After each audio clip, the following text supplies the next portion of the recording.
Bonjour à tous, ravi de vous rencontrer. Aujourd'hui, on va travailler une leçon de grammaire. La voix active et la voix passive. On a déjà commencé la première séance et j'ai gardé les mêmes exemples. Rappel. Alors, on va lire la première phrase. Le mécanicien répare la voiture. Mécanicien, c'est un sujet. Répare, c'est le verbe réparer au présent de l'indicatif. La voiture, c'est un complément d'objet direct. On dit que cette phrase-là est à la voix active. Pourquoi? Parce que le sujet qui fait l'action. Qui répare la voiture? C'est le mécanicien. On va transformer cette phrase de la voix active à la voix passive.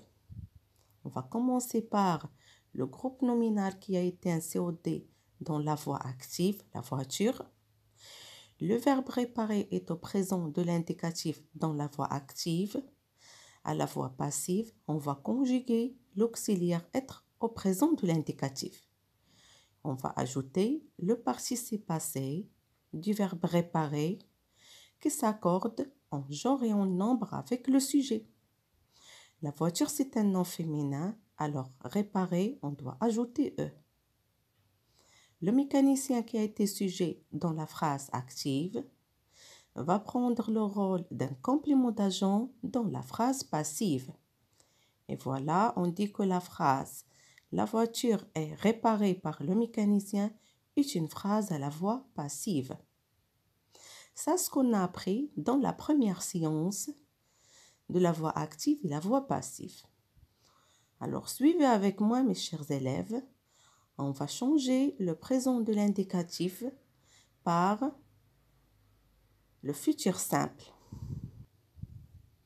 Observons. Le mécanicien réparera la voiture. Voilà le sujet, le mécanicien. Réparera, c'est le verbe réparer au futur simple. La voiture, c'est un complément d'objet direct. Vous savez maintenant très bien comment on transforme une phrase de la voix active à la voix passive. Bien sûr, on va commencer par la voiture, voilà. Le verbe est conjugué au futur simple dans la phrase active. À la phrase ou à la voix passive, on va conjuguer l'auxiliaire être au futur simple. Voilà, sera. La voiture sera. Et on ajoute le participe passé du verbe réparer. Alors, l'accord des participes passés avec le sujet. Et le mécanicien qui a été sujet va prendre le rôle d'un complément d'agent précédé par la préposition par dans la phrase passive. On lit la phrase « La voiture sera réparée par le mécanicien ». Maintenant, mes chers élèves, on va changer le futur simple par l'imparfait. Suivez la transformation. Le mécanicien réparait la voiture. Ça, c'est une phrase à la voix active. À la voix passive, toujours on commence par la voiture. Le verbe est conjugué à l'imparfait. Alors, à la voix passive, on va conjuguer l'auxiliaire être à l'imparfait, plus le participe passé du verbe réparer, qui s'accorde bien sûr avec le sujet. Et réparer, on a ajouté E. Alors, après, on ajoute le complément d'agent précédé par la préposition par. Je lis la phrase, je dis que la voiture était réparée par le mécanicien. Très bien.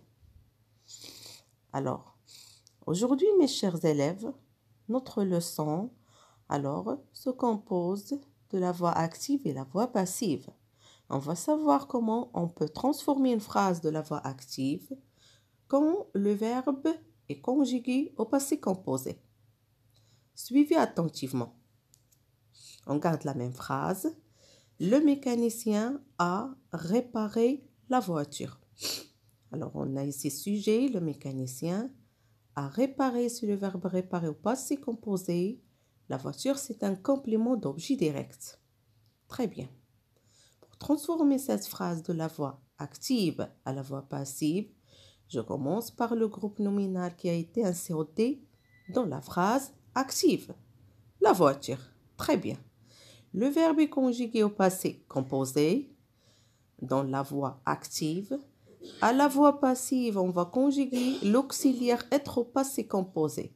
Et on ajoute le participe passé qui s'accorde en genre et en nombre avec le sujet. Et le mécanicien qui a été sujet dans la voix active va prendre le rôle d'un complément d'agent dans la phrase passive. Je lis la phrase « La voiture a été réparée par le mécanicien ». Très bien. Pour bien comprendre la transformation quand il y a le passé composé, on vous donne une autre phrase. Suivez attentivement cette phrase. Le chat a mangé des souris. Alors, on commence par des souris. Bien. Le verbe, c'est le verbe manger au passé composé dans la phrase active. À la voix passive, alors on va conjuguer l'auxiliaire être au passé composé. Je vous rappelle que des souris, c'est un nom féminin pluriel. C'est la troisième personne du pluriel féminin. Alors, des souris ont été. Et on ajoute le participe passé du verbe manger, c'est manger, qui s'accorde en genre et en nombre avec le sujet. Le sujet, c'est un nom féminin pluriel. Alors, on doit ajouter au participe passé manger, ES. Le chat qui a été sujet dans la phrase active va prendre le rôle d'un complément d'agent dans la phrase passive. Je lis la phrase « Des souris ont été mangées par le chat ». Très bien. Pour bien s'entraîner, mes chers élèves, je vous demande de prendre votre cahier de devoirs, le cahier noir, et de travailler cet exercice d'entraînement. Mais les phrases suivantes à la forme passive. Vous avez ici 5 phrases. Vous allez les transformer à la forme passive. Je lis la première phrase. Des ouvriers ont décoré la maison. Alors, on a un sujet, on a un verbe qui est conjugué au passé composé et on a un complément d'objet direct. Alors, on va commencer, bien sûr, à la forme passive. Par quoi? Bien sûr, par la maison. Alors, on commence. Alors, la maison, bravo, la maison, le verbe. On a le verbe ici décoré au passé composé. À la forme passive, on doit conjuguer le verbe, on doit conjuguer l'auxiliaire, voilà, au passé composé. Et on ajoute le participe passé du verbe décorer. Très bien. On fait attention à l'accord du participe passé avec le sujet. Et après, on ajoute le complément d'agent précédé par la préposition par. Et ainsi de suite pour les autres phrases. Je vous conseille, mes chers élèves, pour avoir un bon résultat concernant la transformation de la voix active à la voix passive, lisez attentivement les phrases. Analysez les phrases et repérez le temps conjugué. Très bien. Si vous avez des questions à poser concernant la leçon ou concernant les exercices, alors n'hésitez pas de les poser. Je vous dis merci de votre attention. À très bientôt et au revoir.